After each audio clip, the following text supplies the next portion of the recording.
Жылдам хабарнама жұлдызды жаңалық. Ассалаумағалейкум армағазақ, Диана Скатова туралы жасырын хабарлар бізге жетіп келді. Яғни бұнда хабарлаушы Диана Скатова Қауслайық жобасынан шығып тележүргізушілік орнына шетелге демалуға кетті. Бұған не себеп болған? Ассалаумағалейкум армағазақ, егер ең соңғы жаңалықтарды алғашқылар қатарында тек қана біздің каналымыздан бақылауыңыз мүмкін. Ол үшін тек қана сізден күтілетін нәрсе бір ғана лайк және подписать етемелерін баса кетуіңізді ұсына сұраймыз.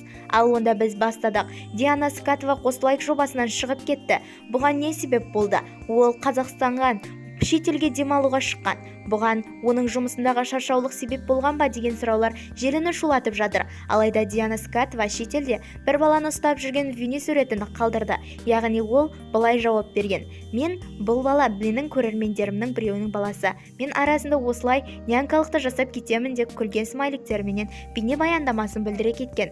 Ол Қауслайық жобасынан кетуінің басты себебі оның ақауға тұрмысқа шық деген сөздерден шаршаған көрінеді дейді желді қолданушыларды.